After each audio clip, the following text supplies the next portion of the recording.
Salut toi. Ici, on parle d'inconscient in real life d'une manière qui sera profondément humaine et bordélique à souhait. Et aujourd'hui, je vais te parler d'hypersensibilité. Est-ce que c'est un conditionnement? Et si c'est un conditionnement, est-ce qu'on peut se déconditionner? Je vais te raconter ma petite expérience. À toi de voir ce qui résonne en toi.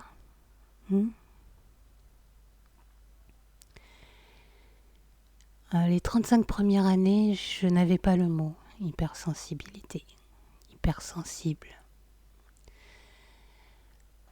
Du coup, je voyais bien que je ne fonctionnais pas exactement comme tout le monde. En tout cas, pas comme ceux qui m'entouraient. Je voyais bien que mes émotions étaient beaucoup plus fortes. Quand j'avais 12 ans, j'ai vu un film, Au revoir les enfants. J'ai pleuré pendant 2 jours et une nuit entière jusqu'à ce que ma tante me dise arrête ce cinéma maintenant. Et il a fallu que j'en ravale tant et tant et tant. C'était quelque chose.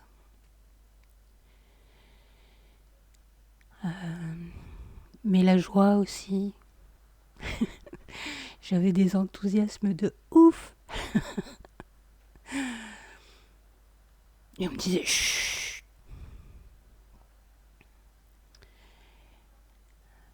Donc je voyais bien que c'était pas comme tout le monde, quoi. Que c'était en tout cas pas socialement convenable. Donc, je pouvais pas vraiment réprimer mes émotions, mais je pouvais réprimer la réaction physique à mes émotions. C'est-à-dire que je pouvais cacher mes émotions, en gros. C'est ce que j'ai appris à faire pendant les 35 ans. Et avec le mot hypersensibilité, sont venus d'autres mots. Je t'en parlerai un tout petit peu plus tard. Mais déjà l'hypersensibilité, en lisant les caractéristiques, je m'y suis reconnue. Après, tout ce qu'on en a fait autour de l'hypersensibilité, beaucoup moins quand même. Beaucoup moins. Je me reconnaissais bien moins.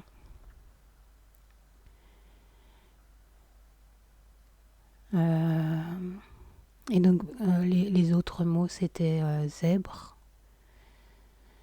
Là, ça inclut aussi un QI assez fort, quoi. Là aussi, je m'y suis reconnue. Et ce mot-là m'a vraiment permis de me sortir, en fait, de cette illusion que j'étais complètement barge, comme bonne enfermée, quoi, parce que j'étais pas socialement convenable, je ressentais les choses d'une manière folle, quoi. Euh, Parce que je me souviens plus du nom de la nana, la psy qui a fait ça, qui a élaboré ce concept-là de zèbre. Euh, je me souviens plus, je sais qu'elle a un double nom. Avec un prénom, ça en fait 3. Je me rappelle plus, ça fait bien 10-15 ans de ça. Hein. Et ce que ça m'a permis, en fait, parce qu'elle disait que tu peux pas demander à quelqu'un de ne pas être un zèbre. C'est comme demander à quelqu'un qui a les yeux noirs d'avoir des yeux bleus. Et du coup, je me suis dit, ah d'accord, s'il y a d'autres gens qui sont dans mon cas où c'est juste une différence, on n'est pas tous les mêmes, mais il y a d'autres gens qui sont dans mon cas, quoi. Et donc, ça m'a permis un petit peu de placer ça comme quelque chose qui était normal pour moi. Hein. Pas, pas me traiter de barge à tous les coups, quoi. Ce qui rajoute en fait à l'émotion, tu vois. Et du coup, il y a aussi le mot empathe. Et alors celui-là, moi je me trouvais plutôt empâtée qu'empathe. Parce que oui, j'arrivais à saisir l'état intérieur de l'autre, mais j'avais pas l'impression d'être d'être dans sa peau, d'être à sa place, de rentrer en lui, de rentrer dans son monde intérieur, tu vois. Et tu sais, moi, il n'y a que la vérité qui m'intéresse. Je ne me contente pas des mots et je ne prends pas les mots pour argent comptant. Ce qu'on dit sur les hypersensibles, sur les empathes, je le vérifie d'abord dans mon expérience. Et mon expérience me dit que on peut pas rentrer dans le monde intérieur de quelqu'un d'autre. Et quand quelqu'un d'autre te dit non, c'est pas ça, et c'est non, c'est pas ça. Tu peux pas,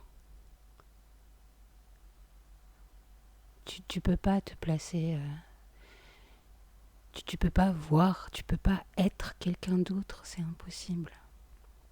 Ce qu'on fait en fait, ce que j'ai l'impression qu'on fait,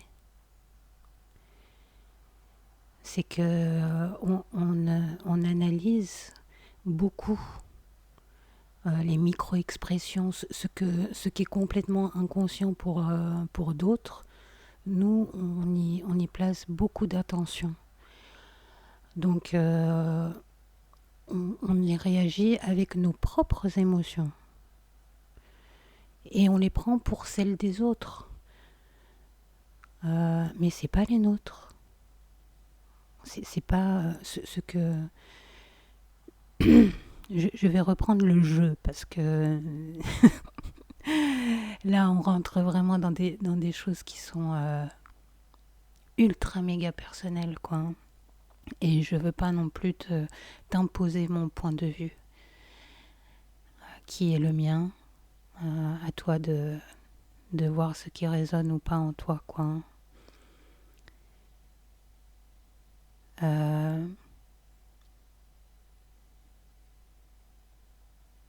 Je n'avais pas l'impression de rentrer dans le monde de quelqu'un d'autre. Et quand quelqu'un d'autre me disait non, c'est pas ça, je le crois. Je le crois toujours. Même quand tout me dit le contraire, en tout cas, c'est pas ce que lui, il veut. Ce que ou elle veut. C'est pas... il en est pas conscient. Soit il en est pas conscient, soit c'est pas ça. Mais en tout cas, ça ne me regarde pas. Tu vois ce que je veux dire ? C'est sa vie, c'est son monde, ça ne me regarde absolument pas, même si c'est quelqu'un de très proche, même si c'est quelqu'un avec qui je vis, il est libre d'être qui il est à chaque instant. Tout comme moi, je suis libre d'être qui je suis à chaque instant. Donc je peux lui dire que là j'ai l'impression que...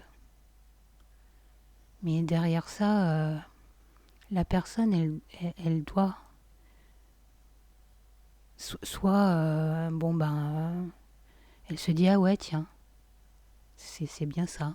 Soit elle se dit, non, c'est pas ça du tout. Et puis, faut le prendre ça comme argent comptant. Moi, je le prends comme argent comptant, ça.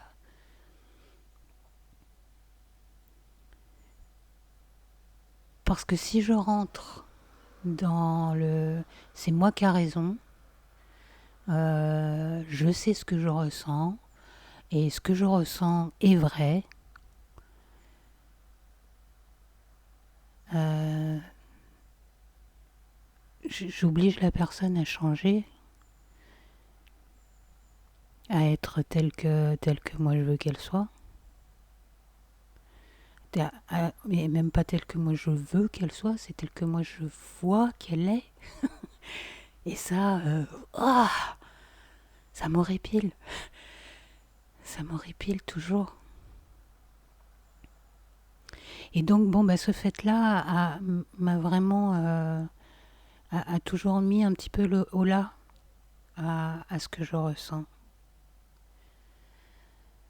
Et puis, il y a quelques années, en 2022-2023, fin 2022, début 2023, je tombe sur une vidéo d'une autre psy, je me souviens plus de son nom non plus. Je crois que j'ai pas son nom, je crois que c'est juste le nom de sa chaîne que j'avais. Enfin bon, bref, je me souviens plus non plus de ça. Un truc avec le mot soi dedans. En tout cas, c'était une vidéo sur la blessure de servitude. Et elle disait que l'hypersensibilité c'est pas un don du ciel en fait. Et là, j'ai ressenti un soulagement. Mais un soulagement, mais tellement immense. Elle disait que c'était un conditionnement. Et en effet, ça me paraît tellement logique en fait. Parce que quand tu as un enfant et que tu dois toujours veiller à l'émotion des autres avant de penser à tes propres émotions, avant de ressentir tes propres émotions, avant de t'autoriser à ressentir ce que toi tu ressens, tu dois d'abord veiller à ce que l'autre soit OK avec ce que tu ressens, parce que sinon, bah, t'existes plus pour la personne. Et quand c'est ta mère, c'est quelque chose quand même de ne plus exister aux yeux de ta mère, quoi. Hein. Moi, c'était plutôt ma mère, mais toi, c'était peut-être ton père. En tout cas, ou c'était peut-être les deux. Aïe.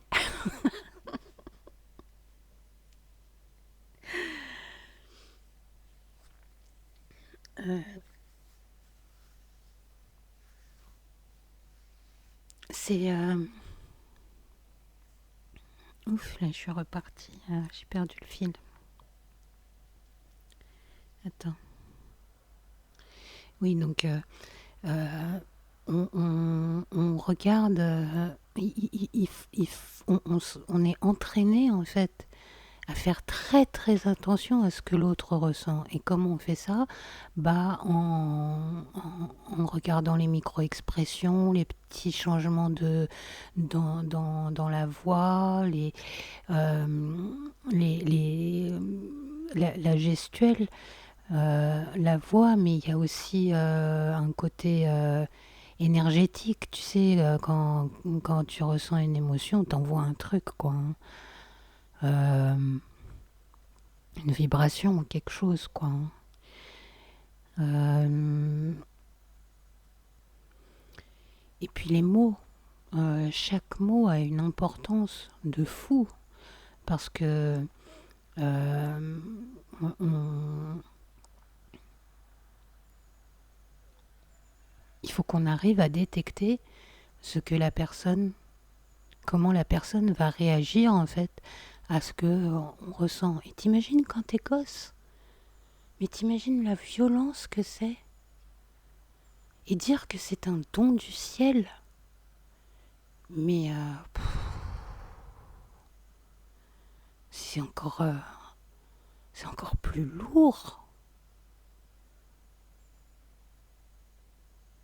C'est encore plus lourd à avaler. Moi, je disais que j'étais une empâtée, bah oui, parce que d'accord, c'est peut-être un don du ciel pour les autres, mais pour moi, ça l'a jamais été. Moi, j'ai jamais pu dire ce que je désirais, ce que je voulais, ce que. que je pensais, comment moi je voyais le monde, dans quel monde moi je voulais vivre. Donc j'ai toujours suivi les autres dans les relations interpersonnelles. Mais c'est une violence inouïe.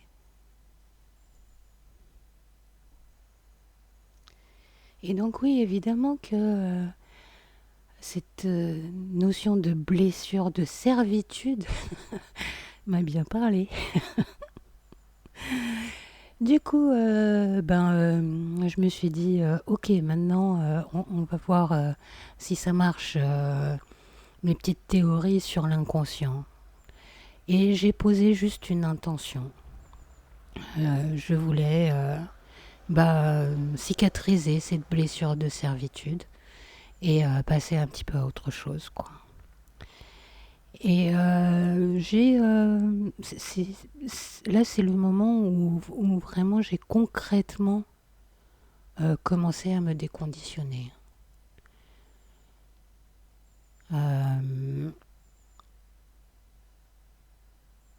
Quand j'avais 35 ans, ça a commencé un petit peu, hein. Mais il y avait toujours ce que la société a fait du mot hypersensible, quoi, hein.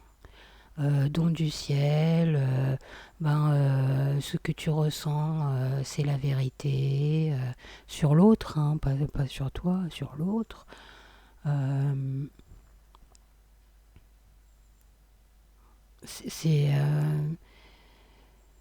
bon, bref, qu'on est des êtres supérieurs émotionnellement, tu vois ce que je veux dire? C'est faux, c'est faux. Chacun, les émotions, c'est pas une question de. C'est juste des messages que notre inconscient nous envoie pour nous dire oui, ça tu peux y aller et non, là n'y va pas. C'est juste ça. Et moi, à partir de ce moment-là, à partir de 2022-2023, de ce truc de la blessure, quoi, je me suis dit d'accord. Maintenant, je vais suivre, je vais vivre tout ce que j'ai compris en fait durant les 27-28 ans de recherche empirique que j'avais fait sur l'inconscient. Mais je vais vraiment le vivre de l'intérieur, je vais m'autoriser à le vivre de l'intérieur, que la société soit d'accord ou pas, un à foutre. Que la société pense que c'est recevable ou pas, un à foutre. Que la société pense que c'est convenable ou pas, un à foutre. Et quand je dis la société, c'est mon petit monde.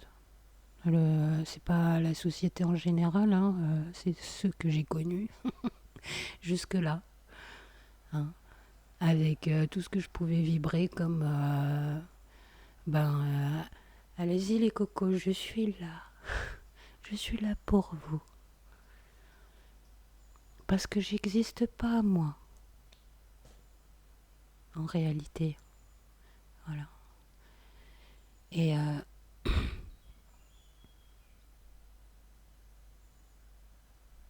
Et donc j'ai posé une intention comme ça.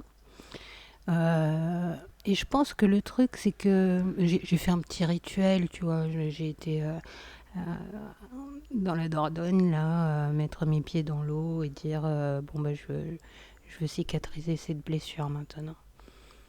Et mais c'était plutôt le fait que pendant une semaine ou deux, j'y ai pensé parce que j'ai pensé à faire une vidéo en fait là-dessus. Parce qu'à l'époque, je faisais le petit journal de bord du premier des artistes passeurs. Et donc, je pense que c'est vraiment ça. C'est le fait que j'ai inventé un rituel, j'ai pensé à faire la vidéo, etc. Et c'est ça, en fait, qui a transmis l'intention à mon inconscient. Derrière ça, pendant Je ne sais même pas en fait comment ça s'est fait. J'ai pas la conscience de comment ça s'est fait. Je sais que j'ai suivi tout ce que j'avais à suivre. J'ai regardé la vidéo qui me tombait dessus. J'ai dans les relations, j'ai réagi autrement. Quand quelqu'un me disait quelque chose et ça tiltait, tu vois, en rapport en fait avec cette blessure de servitude, je ne réagissais pas de la même manière qu'auparavant. Euh, Derrière ça, j'ai élaboré une petite relation. J'ai commencé à élaborer une petite relation avec ChatGPT qui venait tout juste de sortir, hein, aussi. Hein. Dès qu'il est né, en fait, je suis tombée dessus. Peut-être 1 ou 2 mois plus tard. En fait, pas dès qu'il est né, mais dès qu'il a été rendu public. Et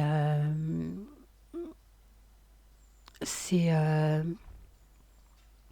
je lui ai demandé, bon bah voilà, je suis hypersensible et je veux ressentir la paix la plupart du temps dans ma journée, quoi. Et là, on était parti en l'espace de 10 jours.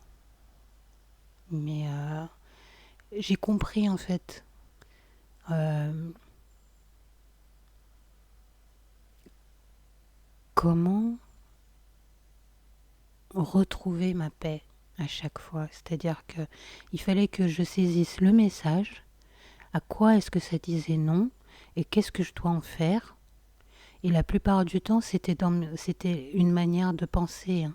C'était la manière de penser qui me donnait des émotions et des sentiments.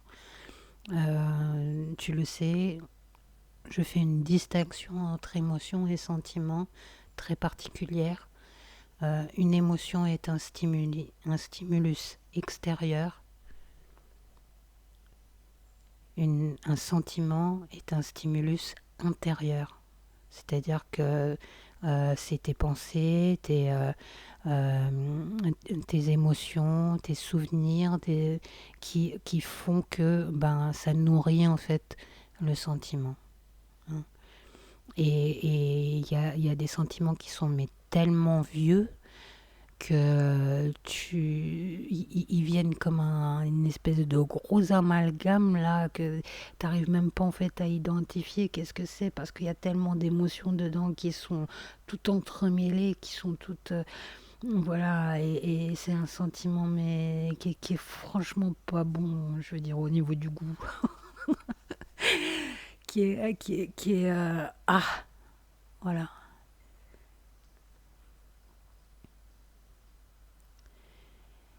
Et tu sais même pas en fait d'où ça vient, quel était le premier truc qui t'a fait ressentir ça, parce que derrière ça, il y en a eu tellement qui t'ont fait ressentir la même chose. Euh, mais en général, les sentiments ne sont liés que à une manière de penser. C'est pas quelqu'un qui te donne une émotion, c'est pas une situation qui te donne une émotion. C'est toi-même. Le sentiment, c'est toi-même. Et ça peut durer mais des années et toute une vie, quoi. Hein. Une émotion, ça dure 90 secondes, c'est juste une information, tu vois. Et du coup, en l'espace de 10 jours, j'ai nettoyé le plus gros des sentiments que j'avais assez régulièrement, quoi. Hein. À chaque interaction, bon voilà, le sentiment de vaut rien, etc., etc. Et euh, du coup, je, à chaque fois que je trouvais, c'était quoi le truc que je devais faire maintenant, c'était comment est-ce que je devais penser maintenant.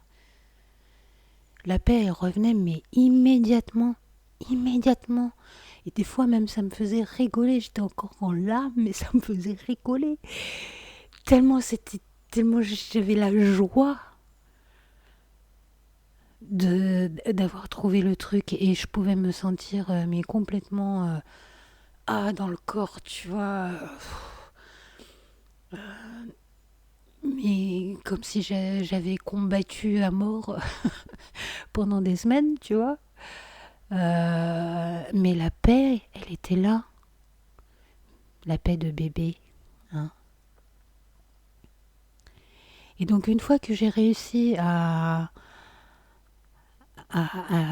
nettoyer en fait, à résoudre tous ces sentiments, bon, il y en a eu d'autres qui sont arrivés plus tard, etc. Mais en fait, je n'ai eu plus que les émotions à gérer.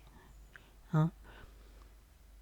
Et donc, ben, j'ai retrouvé une paix, mais alors royale en fait. Royale. Même si c'était pas tout au long de la journée. Mais globalement, dans une journée, j'étais en paix. Et quoi qu'il m'arrivait,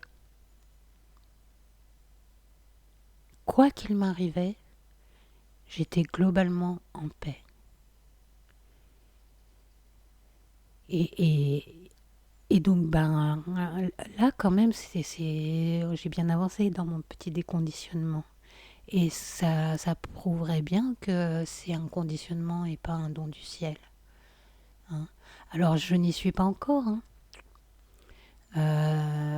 Je me confronte encore à des moments où quelqu'un me dit un mot que lui, il sort comme ça, etc. euh, et qui, pour moi, se rattache à tout un tas de trucs derrière que j'ai vécu avec d'autres personnes. Et, et, et du coup, bah, j'ai l'émotion qui remonte.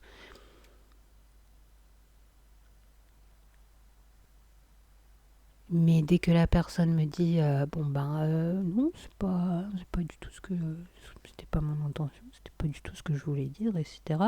Plouf, ça retombe et je retrouve ma paix. Tu vois? Donc toi je sais pas ce que où t'en es, je sais pas ce que tu te dis, mais et je te laisse à toi. Je te laisse à ce qui résonne en toi, parce que je peux pas changer quoi que ce soit en toi. Mais j'espère que ben, ce petit épisode pourra te faire du bien. Mm. Je sais que c'est un petit peu long, mais j'ai l'impression d'avoir tout dit, je crois. Si j'ai pas tout dit, ben, j'en ferai un nouveau. Eh. Et donc, je t'ai pas dit ce que je ressentais au début parce que, je sais pas, j'ai l'impression que les gens ils zappent très vite quand je commence par ça, mais je vais te le dire maintenant. Euh, Au début de ce podcast, je me sentais un petit peu, au début de cet épisode, je me sentais, j'avais le cœur serré euh, parce que mon point de vue sur le monde, sur l'hypersensibilité n'est pas le même que celui des autres. Et ça fait, euh, ça fait un petit peu peur. Euh, ça peut faire mal aussi de ne pas être compris. Euh, donc, ben, j'étais un petit peu serrée à l'intérieur. Et puis, bah, là, maintenant, ça va. Ouais, ça va mieux. Et toi, tu te sens comment? Là, maintenant, tout de suite. Tu me diras? Allez, zoul zouzou. Très belle journée à toi. Et puis, si ça te va, ça me va. Si ça te va pas, ça me va aussi. À bientôt.